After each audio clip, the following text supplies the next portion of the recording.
मागची 3 वर्ष जामखेडवर भाजपची सत्ता होती, त्याच्यानंतर प्रशासकाची सत्ता आली, प्रशासक म्हणजे परत सरकारच आलं. त्यामुळे माझी भूमिका अशी होती की आता जामखेडचा सगळा विकासच झालेला असणार, त्यामुळे आता सत्तेत हे विकास झालेलाच असणार. मग आता हे सगळे जे प्रचार सभा घेत आहेत त्या प्रचार सभेमध्ये हे नेमकं काय सांगत असतील, यांनी जो जाहीरनामा काढलाय त्या जाहीरनाम्यात नेमकं यांनी काय लिहिलं असेल, यांना बोलायलाच काही नसेल, कारण सत्ता यांच्याकडेच होती, सगळा विकास झालेला असणार. मी नेहमी एक गोष्ट सांगतो, एक सद्ग्रस्त होते, रोज सकाळी ऑफिसला जायचंय, दुपारपर्यंत काम करायचंय, दुपारच्या सुट्टीत सगळ्यांबरोबर जेवायला बसायचंय. त्या दिवशी सुद्धा जेवायला बसले, डबा उघडला, डबा उघडून बघितला, डब्यात खिचडी. धत्तेरे की खिचडी आपल्याला अजिबात आवडत नाही, पण खाल्ली निमूटपणे. दुसऱ्या दिवशी परत ऑफिसला आले, परत दुपारपर्यंत काम केलं, दुपारच्या सुट्टीत परत जेवायला बसले, परत डबा उघडला, डबा उघडून बघितला, डब्यात परत खिचडी. काय कटकट आहे राव, रोज खिचडी खिचडी, खाल्ली मुकाटपणे. तिसऱ्या दिवशी परत ऑफिसला आले, दुपारपर्यंत काम केलं, दुपारच्या सुट्टीत सगळ्यांबरोबर जेवायला बसले, परत डबा उघडला, डबा उघडून बघितला, डब्यात परत खिचडी. वैताग आहे नुसता, रोज खिचडी खिचडी खिचडी. तसा त्याच्या शेजारचा म्हटला, हिथं तंतन करून काय उपयोग आहे का?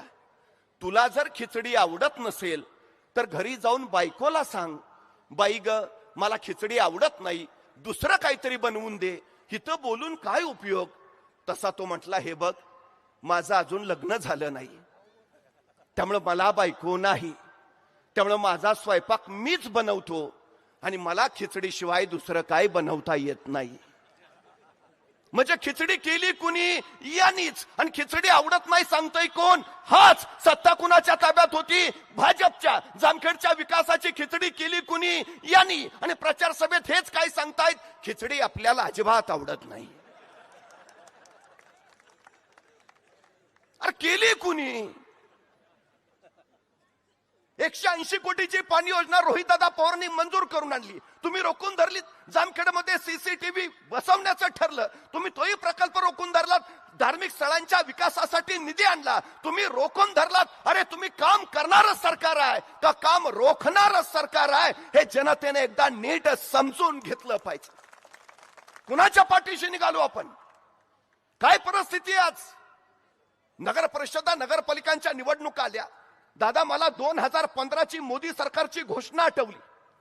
2015ला त्यांनी स्मार्ट सिटीची योजना आणली आणि 2015ला स्मार्ट सिटीसाठी 48,000 करोडची तरतूद केली आणि 2022 पर्यंत देशात 100 शहर हे स्मार्ट सिटी बनवणार होते. 22ला यांच्या लक्षात आलं, काहीच झालं नाही. मग यांनी आणखी 2 वर्ष वाढवली, मग आणखी 1 वर्ष वाढवलं. 2025ला स्मार्ट सिटी या योजनेसाठी 1,25,000 कोटीचा निधी दिलाय. मला सांगा, फिरत असताना तुम्हाला एक तरी स्मार्ट सिटी दिसली का हो? एक तरी? कुठे गेले पैसे? अमृत योजनेतनं महाराष्ट्राला 16,000 कोटी रुपये मिळाले. जल जीवन मिशन मधून 11,000 कोटी मिळाले. मी महाराष्ट्रात फिरतोय, असं एक शहर नाही ज्या शहरातला पाणी प्रश्न संपलाय, ज्या शहरात पिण्याचं शुद्ध पाणी मिळतंय. मग हे 11,000 कोटी रुपये गेले कुठं? 8 वर्ष झाली जीएसटी. 1,27,000 करोड रुपये जीएसटीतनं गोळा झालेत. 1,27,000 करोड हे श्रीमंतांनी दिलेले नाहीत. यात श्रीमंतांचा वाटा फक्त 3% आहे. उरलेला सगळे जीएसटीचा रक्कम ही सर्वसामान्य जनतेनं दिलेली आहे, सर्वसामान्य जनतेनं. मग आज काय अवस्था आहे? 1,27,00,000 कोटी रुपये गेलेत कुठं? मग पैसा कुठं आहे हा? कधीतरी आम्ही हा प्रश्न विचारलाय? आम्हाला शुद्ध पिण्याचं पाणी मिळत नाही, आम्हाला स्वच्छ वातावरण मिळत नाही, आम्हाला 24 तास वीज मिळत नाही, आमच्या मुलांना सरकारी शाळा उत्तम मिळत नाहीत. आज जामखेड एकमेव मतदारसंघ असा आहे की या मतदारसंघात 3 जिल्हा रुग्णालय आहेत, नाहीतर बाहेरची अवस्था आणखी वाईट आहे. आमच्याकडे आरोग्य सुविधा नाहीये.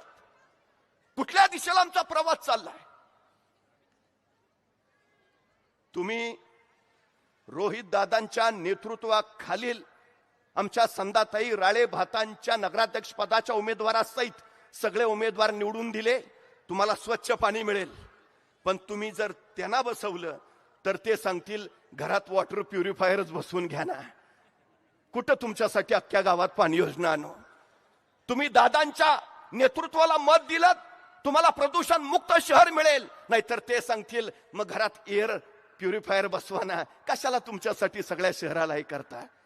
तुम्ही म्हटलं आम्हाला 24 तास वीज पाहिजे, ते सांगतील अरे मग इन्व्हर्टर बसवा ना.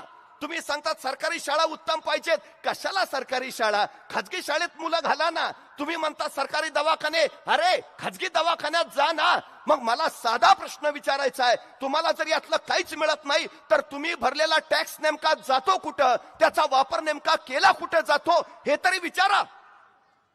हा आमचा अधिकार आहे, ही आमची हक्काची भूमिका आहे.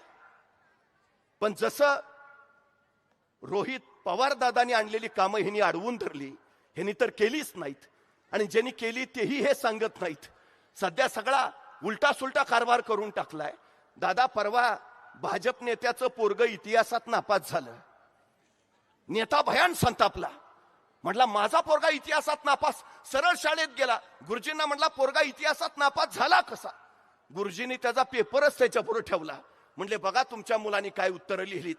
मग नेत्यानं प्रश्नपत्रिका वाचायला सुरुवात केली. प्रश्न होता देशाला स्वातंत्र्य कधी मिळाले. मुलानं लिहिलं होतं 2014. दुसरा प्रश्न होता देशात औद्योगिक क्रांती कधी झाली. मुलानं लिहिलं होतं 2014. तिसरा प्रश्न होता देशात रेल्वे कधी सुरू झाली. मुलानं लिहिलं होतं 2014. नेता असा संतापला, अरे तू काय काय काय चुकीची उत्तर लिहितोय. तसा मुलगा म्हटला बाबा तुम्हीच तर म्हणला होता 70 वर्षात देशात काहीच झालं नाही. अहो 15 वर्षात तुम्ही काही केलं नाही.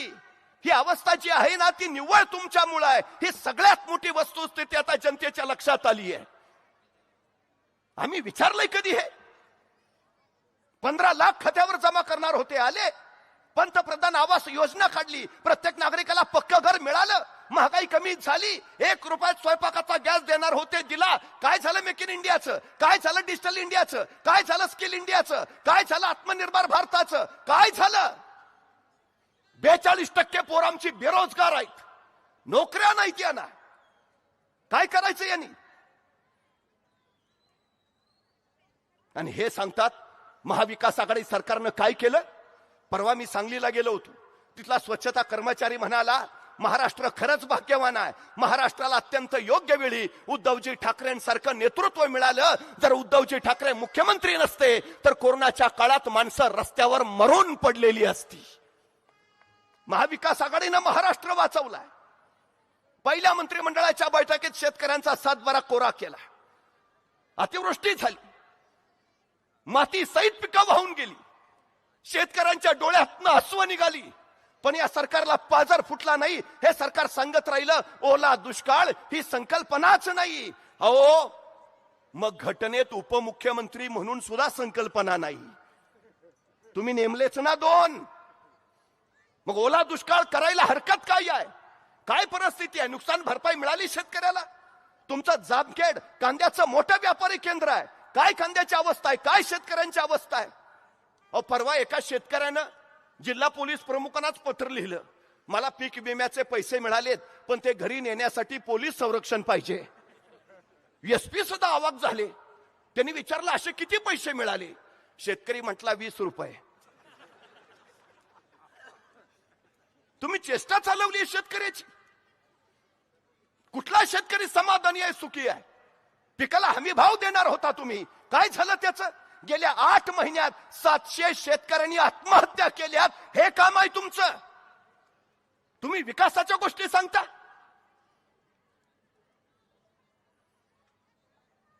दादा गेल्या 8 महिन्यामध्ये 4,50,000 गुन्ह्यांची नोंद झाली आहे. कायदा सुव्यवस्था पुरती ढासळली आहे. पण मला काळजी याची आहे की 5,500 तरुण पोरं आज कारागृहात डांबली गेलीत कुठल्या ना कुठल्या गोष्टीसाठी. आमच्या पोरांचं भविष्य काय आहे. कुठल्या दिशेला चाललाय समाज? परवा एक वडील भेटले मला. मी म्हटलं कसं काय चाललंय? म्हटले उत्तम चाललंय. मुलं 4 आहेत. पहिला इंजिनियर आहे, दुसरा तो MSc झालाय, तिसरा त्याने ऍग्रीची पदवी घेतली. म्हटलं अरे वा, तिन्ही मुलं शिकलेले आहेत. चौथा काय करतो? नाही म्हटले तो चोऱ्या करतो. अहो म्हटलं पहिली 3 मुलं तुमची एवढी शिकलीत आणि हे चौथं वाया गेलंय, चोऱ्या करताय, ह्याला घरात कशाला ठेवलंय? वडील शांतपणे म्हटले नाही, त्याच्यावरच घर चाललंय.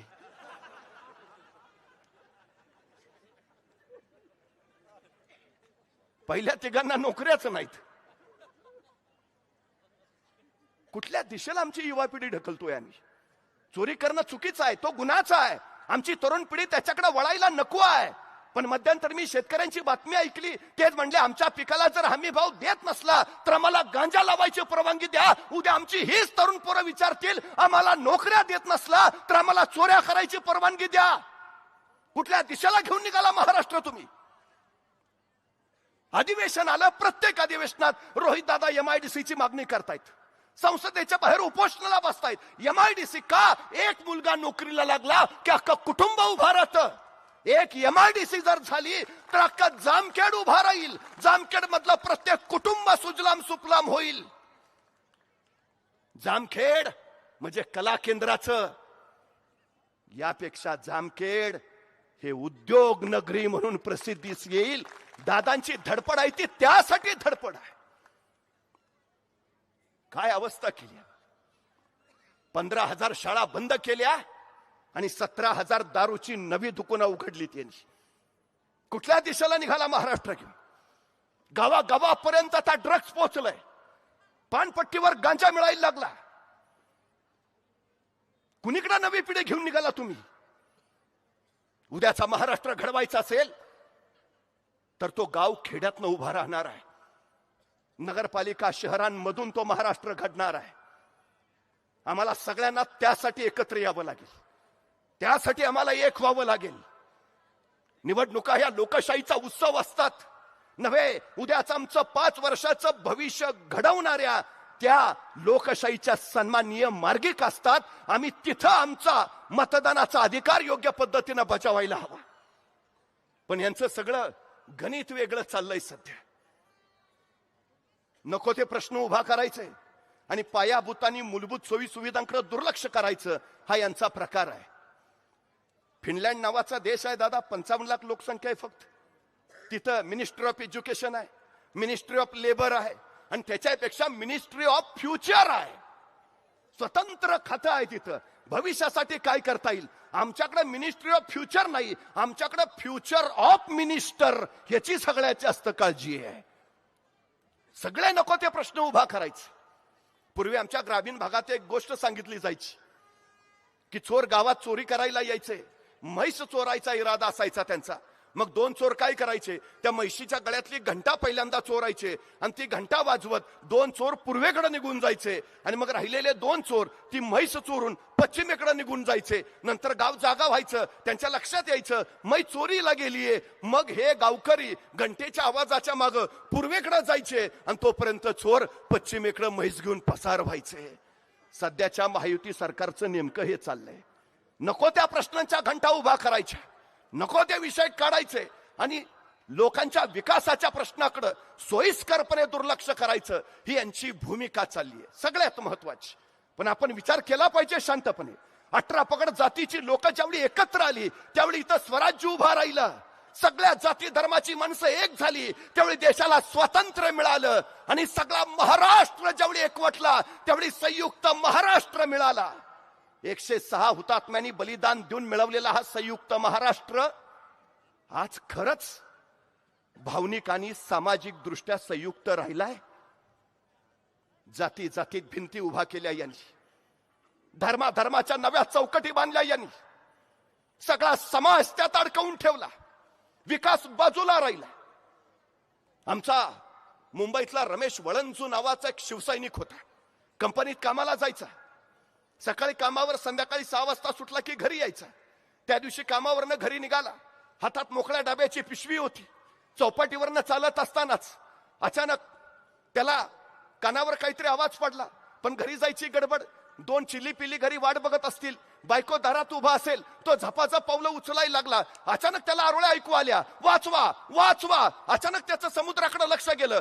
3 मुली त्या समुद्रात बुडत होत्या. त्याने क्षणाचा विचार केला नाही, हातातली पिशवी बाजूला टाकली आणि सरळ समुद्रात झेपावला. झपाचा पोहत आत गेला. पहिल्या मुलीला बुडताना वाचवलं, दुसऱ्या मुलीला वाचवलं, तिसऱ्या मुलीला वाचवायला गेला. त्या मुलीनं याच्या गळ्यात हात घातला आणि बघता बघता दोघही समुद्रात बुडाली. स्वतःच कुटुंब त्याची काळजी न करता या मुलींना वाचवण्यासाठी तो दर्यात गेला. तो गेलाच. पण आमच्या या रमेश वाळुंजनं बुडताना त्या मुलींना पाहून काठावरनं प्रश्न विचारला, तू हिंदू आहेस का, तू मुस्लिम आहेस का ख्रिश्चन आहेस, नाही तू कोण आहेस ते सांग, मग तुला वाचवायचं का नाही ठरवतो. नाही विचार केला, स्वतःला झोकून दिलं. पहिली मुलगी दुसरी मुलगी वाचवली. तिसरीला वाचवताना तो मरण पावला. त्या 3 मुली मुस्लिम होत्या. 3. माणसाने माणसांना माणसांची रीत द्यावी, माणसाने माणसांना माणसांची प्रीत द्यावी, हा महाराष्ट्राचा विचार आहे. तो सगळ्यांना सोबत घेऊन जाण्याचा विचार घेऊन रोहितदादा पवार पुढे निघालेले आहेत. 18 पगड जातींना सगळ्यांना सोबत घेऊया आणि या जामखेडचा विकास करूया. जेवढे तुकड्यात जाल तेवढे विनाशाकडे जाल आणि जेवढे एक व्हाल तेवढे विकासाकडे जाल, हा विचार घेऊन रोहितदादा पवार पुढे निघालेत. त्यांच्या पाठीशी आपण उभा राहणं ही आपली सगळ्यात आणि सगळ्यात महत्वाची गरज आहे, नाहीतर अवघड होईल. देशात 80 कोटी लोकांना मोफत धान्य दिलं जात, हे अभिमानानं सांगतात. 80 कोटी लोकांना मोफत धान्य दिलं जातं, ही काय अभिमानानं सांगायची गोष्ट आहे? ही शर्मेची गोष्ट आहे की आजही या देशातल्या 80 कोटी लोकांना पोट भरण्या इतकेही पैसे मिळवता येत नाहीत. ही इथली सगळ्यात मोठी शोकांतिका आहे. 10% पोरं बालपणातच मरतात इथं. 35% पोरं कुपोषित आहेत. वर्षाला 5 लाख लहान मुलं मरतात. कुठल्या दिशेनं चाललो आम्ही? कामं चाललीत, विकास चाललाय, रस्ते चाललेत. तुम्हाला माहिती आहे 2023-24 साली देशामध्ये अपघातात 1,72,000 जण दगावले. 1,72,000. पानिपताचं युद्ध झालं, 1,00,000 बांगडी फुटली. अहो, महायुद्धात जेवढी माणसं मरत नाहीत तेवढी रस्ते अपघातात मरतात आणि हे सांगतात आम्ही सुधारणा करतोय. काय अवस्था आहे तुमच्या विकासाची? जनतेनं कधीतरी शांतपणे या सगळ्या गोष्टीचा विचार केला पाहिजे, सगळ्या गोष्टींचा. रोहितदादा पवार त्या निष्ठेनं उभा आहेत. ईडीच्या धाडी त्यांच्याही परवर पडल्या, चौकशा त्यांच्याही लागल्या. पण आमची निष्ठा ही विकासाशी आहे, आमची निष्ठा सत्याशी आहे. डॉक्टर बाबासाहेब आंबेडकर असं म्हणाले होते की भले जरी नेते विकले गेले तरी माझं संविधान सुरक्षित राहील, कारण माझ्या जनतेवर विश्वास आहे. या देशातली जनताच संविधान सुरक्षित ठेवील, या देशातली जनताच लोकशाही सक्षम करेल. मला खात्री आहे या नगर परिषदेच्या निवडणुकीमध्ये आपण तुतारीचं आणि मशालीचं बटन दाबून आमच्या सगळ्या उमेदवारांना विजयी कराल. फक्त एक गोष्ट जाता जाता आवर्जून सांगतो, अचूक निवड करा. आमच्या नगराध्यक्ष पदाच्या उमेदवार संध्याताई राळे भात या जिल्हा परिषदेच्या सदस्य राहिलेले आहेत. त्यांना कारभाराचा अनुभव आहे, जामखेडचा विकास कसा करायचा याची जाणीव त्यांना आहे. पाठीशी रोहित दादांसारखं नेतृत्व आहे, त्यामुळे विकास गतीनंच पुढे जाईल ही वस्तुस्थिती आहे. चूक करू नका, नाहीतर एक असाच नगरसेवक दादा निवडून आला, 5 वर्ष काही कामच केलं नाही, निवडणुकीचे पडगम वाजायला लागले आणि याला वाटलं आता काहीतरी काम केलं पाहिजे. मग धडपड करून त्याने एक स्मशानभूमी मंजूर करून आणली. आता स्मशानभूमी गडबडीत बांधली आणि आचारसंहिता लागायच्या आधी म्हणला उद्घाटन उरकलं पाहिजे. गडबडीत उद्घाटन सुद्धा घेतलं आणि मग उद्घाटन झालं. उद्घाटनाच्या भाषणाला उभा राहिला आणि मग यानं सुरुवात केली. लोकांची प्रचंड गैरसोय होत होती, म्हणून आम्ही ही अद्ययावत स्मशानभूमी उभारलेली आहे. पावसाळ्यात लाकडं ओली राहायची, माणसं जळता जळायची नाहीत. आम्ही त्यासाठी अत्याधुनिक विद्युत दाहिनीची व्यवस्था केलेली आहे. चिखल होऊ नये आम्ही फरशा बसवलेल्या आहेत, पाऊस लागू नये आम्ही शेड टाकलेलं आहे, सगळ्या व्यवस्था करून ठेवलेल्या आहेत. तरी सर्व ग्रामस्थांना माझी कळकळीची आणि तळमळीची विनंती आहे, त्यांनी लवकरात लवकर या स्मशानभूमीचा लाभ घ्यावा.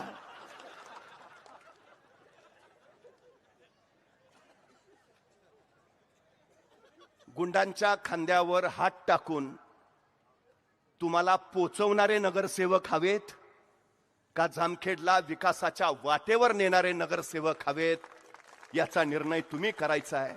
मला खात्री आहे आपल्या मतांचा आशीर्वाद निश्चितपणे आम्हाला मिळेल. उद्या मतदाना दिवशी आपण तुतारी आणि मशाल या चिन्हाचं बटन दाबा आणि आमच्या सगळ्या उमेदवारांना बहुमतानं विजयी